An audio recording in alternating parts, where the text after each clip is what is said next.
Hi guys, ಎಲ್ಲರಿಗೂ ನಮಸ್ಕಾರ. ನಾನು ನಿಮ್ಮ ಪ್ರೇಕ್ಷಾ ಅಂತಲೇ ಹೇಳ್ಬೋದು.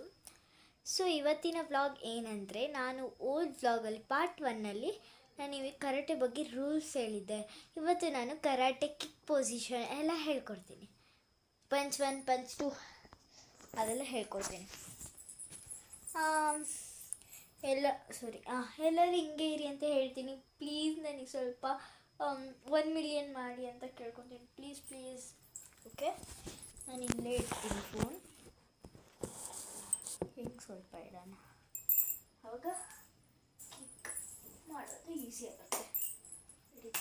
Start please. ಅದೇ ಇವಾಗ ನಾನು 1 ಕೌಂಟ್ 1 ಪಂಚ್ ಹೇಳ್ಕೊಡ್ತೀನಿ. ಇದು ಕರಾಟೆ ಪೊಸಿಷನ್ ಅವತ್ತೇ ಹೇಳ್ಕೊಟ್ಟಿದ್ದೆ, ಪಾರ್ಟ್ 1ನಲ್ಲಿ ಹೇಳ್ಕೊಟ್ಟಿದ್ದೆ. ಕರಾಟೆ ಪೊಸಿಷನ್ ಅಂದರೆ ಚೈನೀಸಲ್ಲೇನೋ ಹೇಳ್ತಾರೆ, ಅದು ನನಗೆ ಗೊತ್ತಿಲ್ಲ, ಅಣ್ಣ ಹೇಳ್ತಾರೆ, ನಂಗೆ ಗೊತ್ತಿಲ್ಲ. ಸೊ ಇನ್ನೊಂದು ಗೊತ್ತು, ಇದು ಕರಾಟೆ ಪೊಸಿಷನ್. ಜುಮ್ಸ್ ಕ್ಯಾಸ್ ಅಂದರೆ ಹಿಂಗೆ ಬರಬೇಕು, ಓಕೆನಾ? ಕರಾಟೆ ಪೊಸಿಷನ್ ಜುಮ್ಸ್ ಕ್ಯಾಸ್ ಅಂತ ಇಲ್ಲಿಗೆ ಬರಬೇಕು.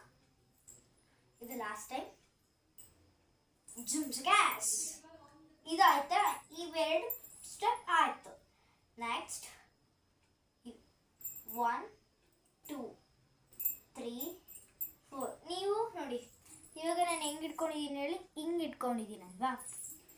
ನೀವು ಮಾಡ್ಬೇಕಾದ್ರೆ ಹಿಂಗೆ ಹೊಡಿಬಾರ್ದು, ಹಿಂಗೆ ತಿರುಗಿಸಿ ಹೊಡಿಬೇಕು.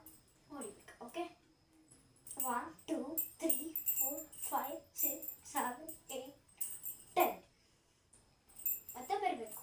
1 ಕೌಂಟ್ 2 ಪಂಚ್. 1 ಕೌಂಟ್ 2 ಪಂಚಿಗೂ ಹಿಂಗೆ ಹಿಡ್ಕೋಬೇಕು. ಇವಾಗ ನಾವು ಹಿಂಗೆ ಇಟ್ಕೊಂಡಿದ್ವಲ್ಲ, ಇದು ಯಾವ ಹ್ಯಾಂಡ್ ಫ್ರೀ ಇದೆ, ಈ ಹ್ಯಾಂಡ್ ಫ್ರೀ ಇದೆ. ನಾನು ಯಾವ ಥರ ಇಟ್ಕೊಂಡು ಓದುವಾಗಲ್ಲ ಈ ಥರ ಇಟ್ಕೊಂಡು, ಈ ಥರ 2 ಪಂಚ್ ಅಂದರೆ 1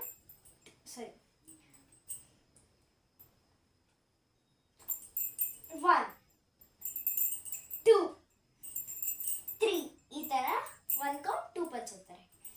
ಇಲ್ಲಿ 2 3 4 5 6 ಈ ಥರ ಮಾಡಬೇಕು. Second 1 count 3 punch, last 3 punch.